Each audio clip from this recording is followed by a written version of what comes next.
हाय दोस्तों, तो इस पार्ट में शन अपने घर से गाड़ी में बैठ के कहीं चली जाती है और यहाँ पर वेंजिया खड़ी देख रही होती है और दूसरी तरफ गुई-चन किसी से बहुत ही वेलकमिंग वे में मिलता है। इसे देख के कहता है कि तुम बहुत बदल गए हो और फिर इससे कहता है कि तुमने मुझे क्यों बुलाया। तो कहता है कि मैं आपको अपनी एंगेजमेंट सेरेमनी के लिए इन्वाइट करना चाहता हूँ। और ये बात बाहर खड़ा जांग मुरान सुन लेता है। ये आदमी गुई-चन से कहता है कि मुझे लगता है कि हमने जो पहले बेट लगाई थी मैं वो हारने वाला हूँ। गुई-चन कहता है कि मेरा इरादा गू ग्रुप को पब्लिक करने का है, इसलिए मुझे आपकी कॉर्पोरेशन की जरूरत है। जांग मुरान बाहर खड़ा ये कह रहा होता है कि आखिर गुई-चन की एंगेजमेंट का कंपनी के पब्लिक होने से क्या ताल्लुक है। ये इससे पूछता है कि तुम किस तरह की लड़की से मंगनी कर रहे हो। तो ये कहता है कि वो बहुत काइंड है, ब्रेव है और सबसे बढ़कर वो मुझे बहुत अच्छे से जानती है। आखिर तुम्हारी फियांसी है कहाँ पे। ये अपने गार्ड को कहता है कि तुम मिस शन को यहाँ पे लेके आओ। इसका गार्ड आके इसके कान में कुछ बताता है तो ये शन को कॉल करता है, लेकिन उसका नंबर बंद जा रहा होता है। ये अपने गेस्ट से सॉरी करके कहता है कि मुझे इसी वक्त कहीं पर जाना होगा। और यहाँ लॉबी में जांग मुरान खड़ा होता है, कहता है कि मुझे आपको एक बहुत जरूरी बात बतानी है। गुई-चन कहता है मुझे लेकिन पहले शन को ढूंढना है। तो कहता है ठीक है, मैं आपको रास्ते में बताता हूँ। और यहाँ पे शन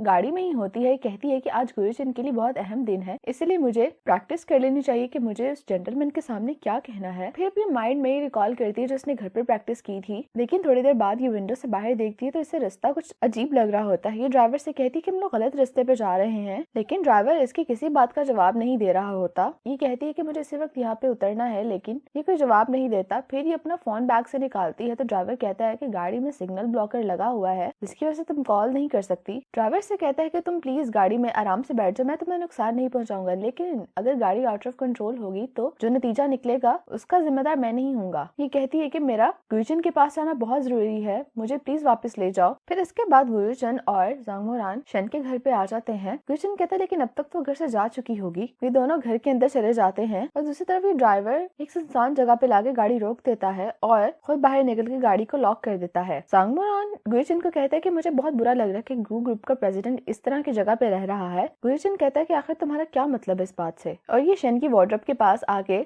दरवाजा खोलने लगता है तो गुई-चन कहता है कि तुम क्या कर रहे हो। जांग मुरान कहता है क्या तुम नहीं जानना चाहते कि इसमें आखिर क्या है। गुई-चन कहता है कि जिन रिवाजों को शन फॉलो करती है उसके मुताबिक लड़कों को लड़कियों की वार्डरोब्स नहीं खोलनी चाहिए, लेकिन इसकी बात नहीं मानता और वार्डरोब का दरवाजा खोल देता है जिसपे शन के सारे प्लान उन स्टिकी नोट्स पे लिखे होते हैं कि किस किस तरीके से ये अपने लक स्टैट को इंक्रीज कर सकती है। ये पढ़ने के बाद गुई-चन को सारी बातें याद आती हैं कि जो भी शन ने इससे कही थी और सारी चीजें क्लियर होती जा रही होती हैं कि इसको कैसे इसके प्लान्स के बारे में पहले ही मालूम था। और अपने मन में कहता है कि वो मुझसे नजदीक इसीलिए नहीं हुई थी कि वो मुझसे मोहब्बत करती है, बल्कि उसे मेरी जरूरत थी, उसने मेरा इस्तेमाल किया है। और गुई-चन इसके बाद यहाँ से चला जाता है। तभी ड्राइवर को एक कॉल आती है और उसके बाद ये गाड़ी का दरवाजा खोल देता है और ये गाड़ी से उतरते ही भागने लग जाती है और कहती है कि गुई-चन मेरा इंतजार करना, मैं आ रही हूँ। ये जब घर आती है तो गुई-चन पहले से यहाँ पे मौजूद होता है और ये आके गुई-चन को हक कर लेती है और कहती है कि मुझे लगा था कि आज के बाद मैं दोबारा कभी नहीं तुम्हें देख पाऊंगी, न जाने वो ड्राइवर मुझे कहाँ ले गया था। ये अपना हाथ छुड़वाते हुए कहता है कि शन तुम एक बहुत अच्छी एक्ट्रेस हो। शन कहती है कि आखिर क्या हुआ है। गुई-चन कहता है कि वो जेंटलमैन चला गया है। तो शन कहती फिर तुम लोगों की बेट का क्या हुआ। शन कहती है कि हमें उसे कल दोबारा मिल लेना चाहिए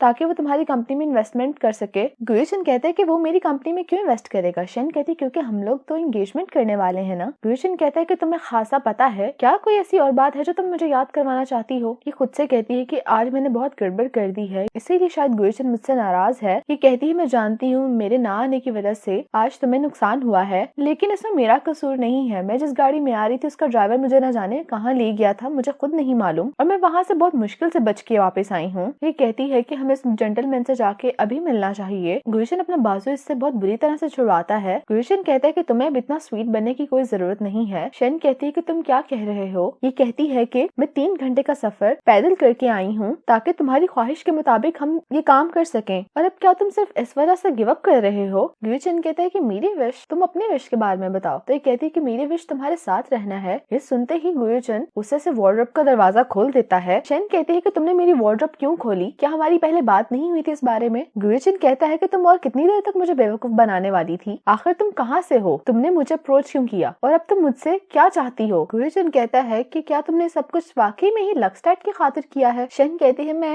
ये मानती हूँ कि शुरू में मैंने सिर्फ अपना लक स्टैट इंक्रीज करने के लिए तुम्हें अप्रोच किया था, लेकिन हकीकत ये नहीं है। गुई-चन कहता है कि तुमने हर स्टेप को बहुत अच्छे से परफॉर्म किया है और मैं समझता था तुम मुझसे मोहब्बत करती हो। शन कहती है कि हम इसके बारे में सुबह बात करेंगे। गुयचन कहता है कि तुम यहाँ से कहीं नहीं जाओगी और ये गुस्सा करता है। तो शन कहती है कि तुम फिर से पहले की तरह मुझसे बिहेव मत करो। शन कहती है कि तुम्हें क्या लगता है तुम बहुत स्मार्ट हो क्योंकि तुम सारी सच्चाई के बारे में जानते हो। गुयचन कहता है कि अगर ऐसा है तो फिर तुम मुझे सारी हकीकत के बारे में बताओ। ये सब जांगवोरान और वेयनजियाओ खिड़की से खड़े होकर देख रहे होते हैं। गुयचन कहता है बताओ आखिर तुम कौन हो। शन कहती है कि मुझे इस बैग की कोई जरूरत नहीं है। गुयचन कहता है वो इसलिए क्योंकि तुमने अब काफी लाख स्टार गेन कर लिया है। शन कहती है कि तुम्हें कुछ नहीं मालूम, तुम बिल्कुल एक स्टूपिड इंसान की तरह बिहेव मत करो। तो ये कहता है कि हाँ मैं एक स्टूपिड फिक्शनल कैरेक्टर हूँ जिससे तुमसे मोहब्बत हो गई, और ये कह के गुयचन यहाँ से चला जाता है। गुयचन के जाने के बाद शन खुद से कहती है तो आखिर इसको सब मालूम हो ही गया। और गुयचन खुद से कह रहा होता है कि अगर ये नॉवल की दुनिया है तो क्या कंपनी को पब्लिक करना ये सब कुछ पहले से ऑथर की तरफ से लिखा हुआ था, और जो कुछ भी ग्रैंडमा ने मेरे साथ किया क्या ये सब कुछ पहले से प्लान था, और इस तरह से ग्रैंडफादर और फादर के काम को बचाना। लेकिन आखिर मेरे ग्रैंडफादर और फादर हैं कौन? आखिर आज से पहले मैंने कभी क्यों नहीं सोचा कि वो किस तरह के लोग थे? जांगमोरान और वेयनजियाओ गुयचन का पीछा कर रहे होते हैं। गुयचन थोड़ा सा आगे निकल जाता तो वेयनजियाओ कहती कि तुम गाड़ी तेज क्यों नहीं चला रहे, इस तरह से तो हम पीछे रह जाएंगे। लेकिन ये देखती गुयचन गाड़ी रोकता है तो ये कहती है कि अब चलो दरवाजा खोलो, मुझे बाहर जाना है। तो ये कहता है कि अभी लाइट्स रेड है, तुम नहीं जा सकती। तो ये कहती है कि तुम्हें इससे क्या मसला है? जांगमोरान कहता है मैं नहीं चाहता कि तुम उसके पास जाओ। वेयनजियाओ कहती है कि आखिर इसकी क्या वजह है? जांगमोरान कहता है क्योंकि मैं नहीं चाहता। लेकिन थोड़ी देर बाद ये गाड़ी सुधर के गुयचन के पास आ जाती है और कहती है कि मुझे जांगमोरान ने बताया कि शन ने तुम्हें बेवकूफ बनाया है, मैं बिल्कुल भी वैसा नहीं करूंगी, मैं तुम्हारे लिए कुछ भी करने के लिए तैयार हूँ। गुयचन इससे कहता है कि अभी मैं इस वक्त बहुत थका हुआ हूँ, क्या तुम मुझे अकेला छोड़ सकती हो? गुयचन जांगमोरान से कहता है कि तुम वेयनजियाओ को घर छोड़ दो, और यहाँ से चला जाता है। वेयनजियाओ कहती है कि इतना सब कुछ करने के बाद भी उसने मुझे नहीं चुना। फिर सारी रात गाड़ी चलाने के बाद जब सुबह हो जाती है तो गुयचन जंगल में आ जाता है। ये गाड़ी सुधर के थोड़ा आगे आता है और नीचे एक कैन पड़ा होता है जिसे किक करता है तो वो रिफ्लेक्ट होके वापस आती है, और इसे ऐसा महसूस होता है कि जैसे यहाँ पे कोई इनविजिबल दीवार हो। ये हाथ लगाता है तो इसका हाथ आर पार नहीं होता, ये बहुत जोर लगाता है लेकिन ये इसे क्रॉस नहीं कर पा रहा होता। और ये खुद से कहता है कि शायद ये नॉवल की दुनिया की बाउंड्रीज हैं, और चूंकि मैं एक फिक्शनल कैरेक्टर हूँ इसलिए मैं इसे क्रॉस नहीं कर सकता। गुयचन इस सारे मामले की वजह से काफी अपसेट होता है और कहता है कि हमेशा खुद के बारे में सिर्फ सोचता था, लेकिन हकीकत में मैं तो कुछ भी नहीं हूँ। गुयचन को शन की बात याद आती है कि जब इसने कहा था क्या तुम स्माइल नहीं कर सकते, और ये खुद से कहता है कि ये सब कुछ इसीलिए था क्योंकि मेरे अंदर कोई इमोशंस है ही नहीं। मुझे मालूम ही नहीं है कि गुस्सा, खुशी,